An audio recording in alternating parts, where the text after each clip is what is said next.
Um,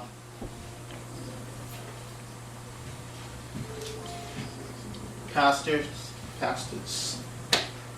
I mean, my wife and I came to visit the church last week. Pastor Plummer didn't know that I don't think you knew I was actually going to come. Right. I mentioned it to you, but when in today's world, man, people say stuff and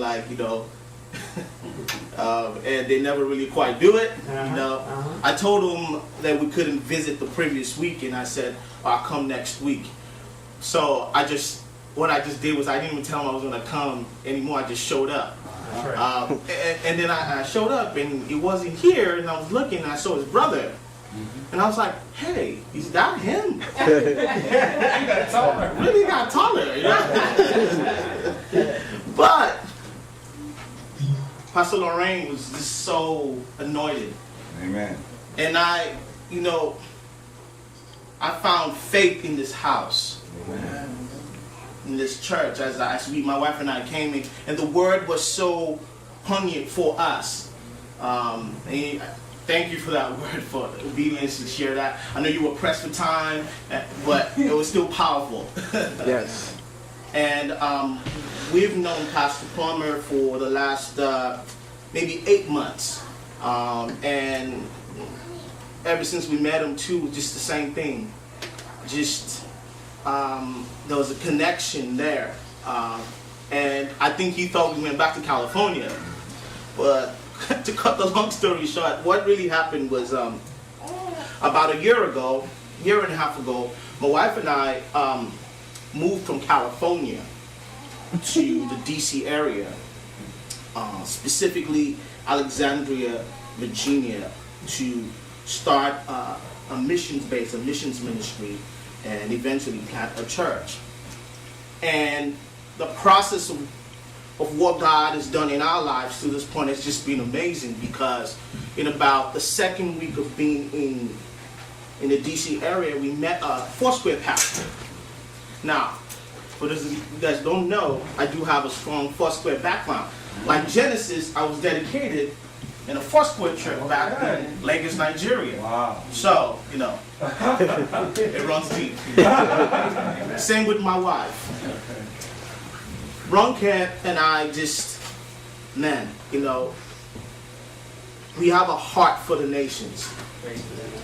And about early 2010, we were actually in the process of traveling to Egypt.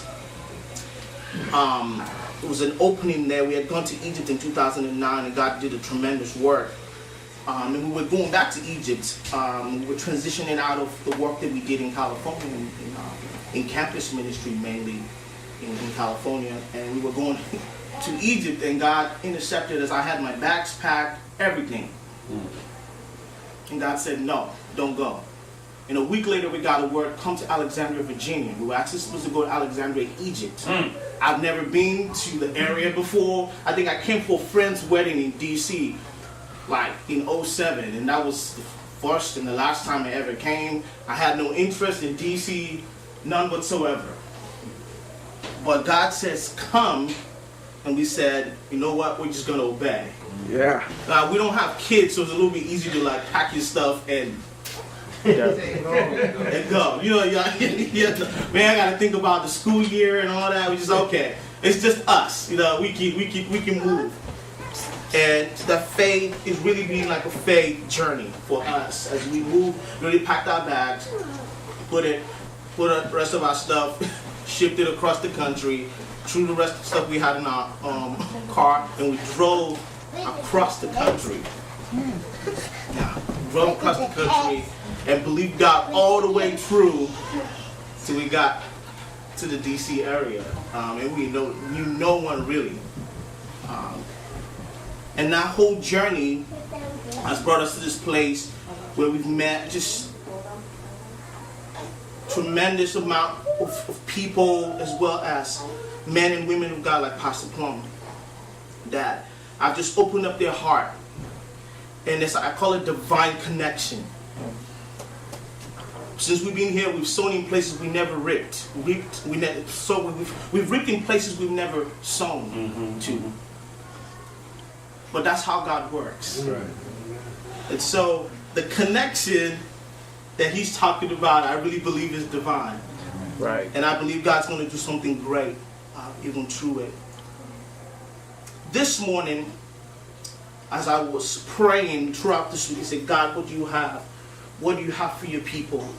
And a word came to me, and I will share with you this morning, and I really believe it's somewhat rudimentary, it's foundational, but we're going to tie it in to something specific about your church as well as this region.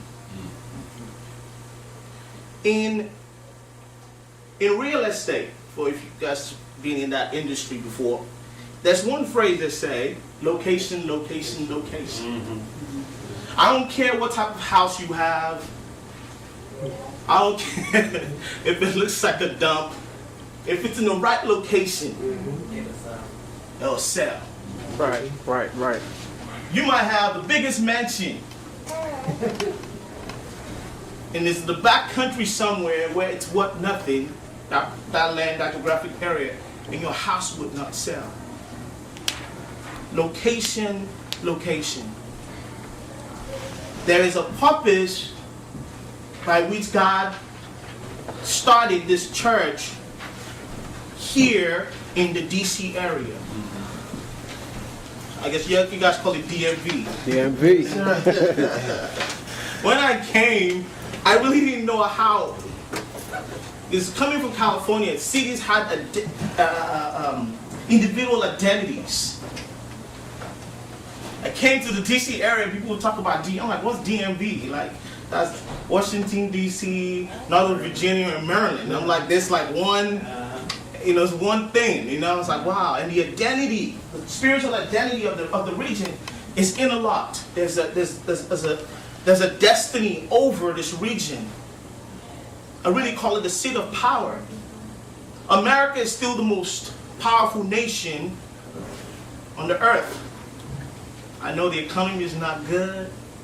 I know we don't have jobs. I know people are protesting. I know we're coming on an election year. It looks like the wheels are falling off. But I just tell you, go to another country. Just go to Mexico. Just go to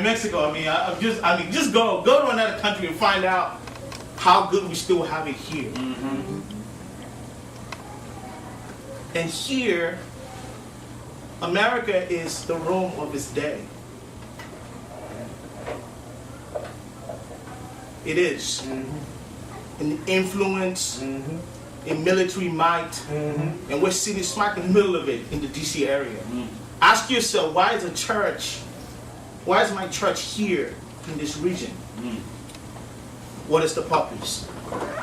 But before I answer that question, I just want to coin my message today. Who are you as a church? It's a question pointed to you.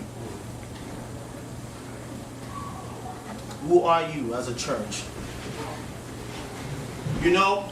Refiners Church, you guys are in a transitional time. Transitions are funny. Transitions can be difficult. Transitions can be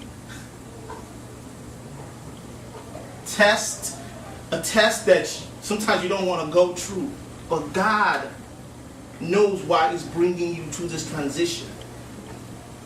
It seems like our leaders are leaving. They're moving on. But guess what? This is the church of God. Yes. As much as we love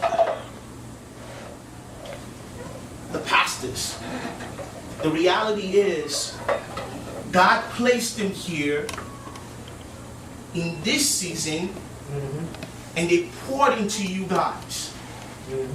In order for you guys, as Pastor Lorraine said last week, to take the baton and continue to run the race. The story doesn't end with them. The story is just beginning. Amen.